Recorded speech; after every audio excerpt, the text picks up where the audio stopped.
नमस्ते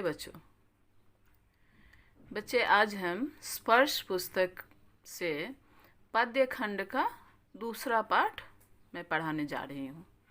सबसे पहले बच्चों मैं ये बता दूँ कि दो पुस्तक मैं पहले बता चुकी हूँ। दो पुस्तक है स्पर्श और संचयन। स्पर्श में गद्य खंड और पद्य खंड दो खंड है। गद्य खंड में 6 चैप्टर है और पद्य खंड में भी 6 चैप्टर है।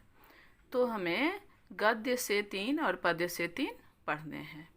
तो गद्य से मैंने अभी दुख का अधिकार पढ़ाया है और पद्य से रैदास के पद आपने पढ़ लिए और ये रहीम के 2 है, दूसरा चैप्टर है। यानी कि पुस्तक में चैप्टर 8 और 9 दिया हुआ है, 7, 8, 9। उसे आपको नहीं देखना है, आपको सिर्फ ये देखना है कि मैं सिलसिलेवार ढंग से पढ़ा रही हूँ, अकॉर्डिंग टू सिलेबस, पाठ्यक्रम के अनुसार पढ़ा रही हूँ। तो ये दूसरा चैप्टर जो है रहीम के 2 है, उसे आज हम लोग पढ़ेंगे।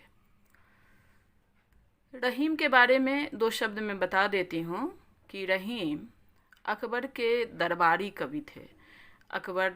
बादशाह अकबर के दरबार में 9 रत्न हुआ करते थे, आप लोग जानते होंगे। उनमें एक रत्न थे रहीम। इनका पूरा नाम था अब्दुल रहीम खान खाना। इन्होंने सिर्फ पद्य की ही रचना की, दोहे की ही रचना किए हैं और अपने दोहे को उन्होंने सिर्फ 2-2 पंक्तियों के दोहे उन्होंने लिखा है। तो पहला दोहा आप लोग देखेंगे। रहीमन धागा प्रेम का मत तोरो चटकाए, टूटे ते फिर ना मिले, मिले गांठ पड़ जाए। देखिए, मैं इसे दर्शाने के लिए आपको एक टूटे हुए धागे को दिखाए हैं और एक गांठ लगे धागे को दिखाए हैं। रहीम कवि का कहना है, रहीम कवि कहते हैं कि प्रेम रूपी धागा, यहाँ धागा और प्रेम दोनों को एक दूसरे का पर्याय माना गया है। जिस तरह धागा कच्चा होता है, बहुत ही नाजुक होता है, वैसे ही हमारे मानवीय प्रेम जो होते हैं वो बहुत ही कमज़ोर होते, बहुत नाजुक होते हैं। उन्हें बहुत संभाल कर रखना पड़ता है। कहते हैं कवि कि प्रेम रूपी धागा मानवीय संबंधों को जोड़ता है। इसी तथ्य को प्रकट करते हुए रहीम कहते हैं कि प्रेम रूपी धागे को तुरंत नहीं तोड़ना चाहिए। चटकाए यानी बगैर सोचे समझे खुद नहीं तोड़ देना चाहिए, क्योंकि इसमें यदि एक बार इसे हम बगैर सोचे समझे तोड़ दिए तो फिर उसे जोड़ना मुश्किल हो जाता है, कठिन हो जाता है। और फिर हम दोबारा कुछ यत्न करके जोड़ते भी हैं तो उसमें गांठ पड़ जाती है। और जब यह गांठ पड़ जाती है तो ये गांठ हमेशा के लिए बनी रह जाती है। अर्थात प्रेम संबंध प्रयत्न से बनते हैं।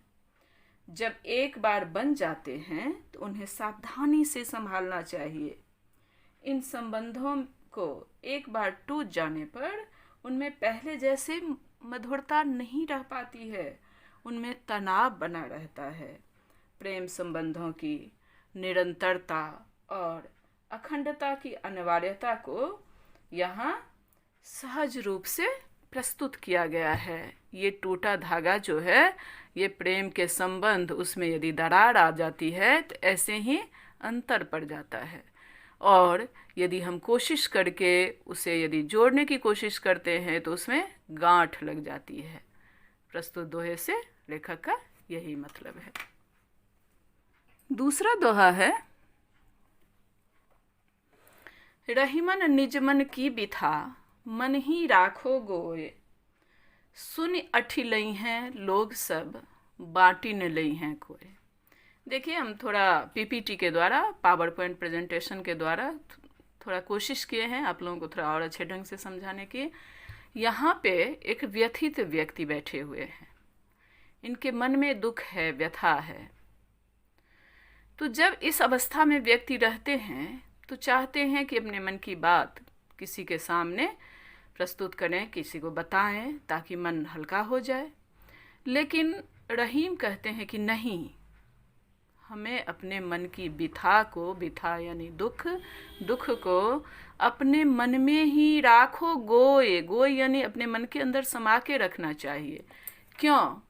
क्योंकि यदि हम दूसरों के सामने व्यथा प्रकट करते हैं तो सुन अठिलई हैं लोग सब।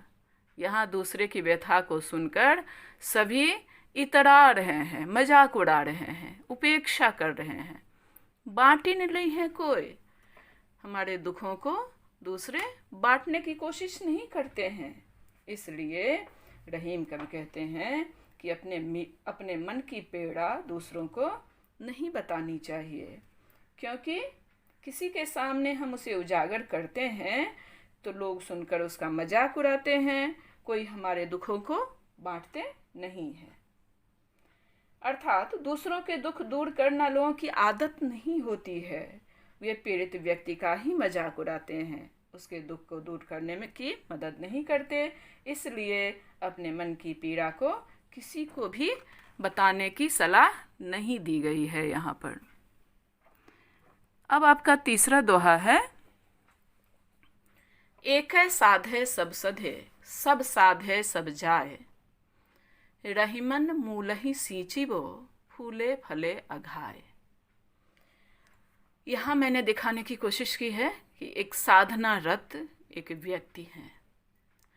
यदि एक ईश्वर की साधना हम कर लेते हैं तो हमारे जीवन में सारी खुशियां हमें प्राप्त हो जाती हैं। यानी एक महान कार्य को सिद्ध करने पर सभी कार्य स्वतः सिद्ध हो जाते हैं। अर्थात एक प्रभु को प्राप्त कर लेने से अन्य सभी सांसारिक उपलब्धि अपने आप सिद्ध हो जाती है।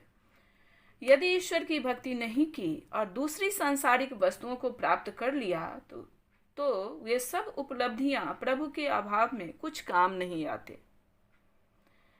इसी संदर्भ में रहीम कहते हैं कि यदि वृक्ष की जड़ को सींचा जाए तो वृक्ष पर अपने आप फल फूल आते हैं।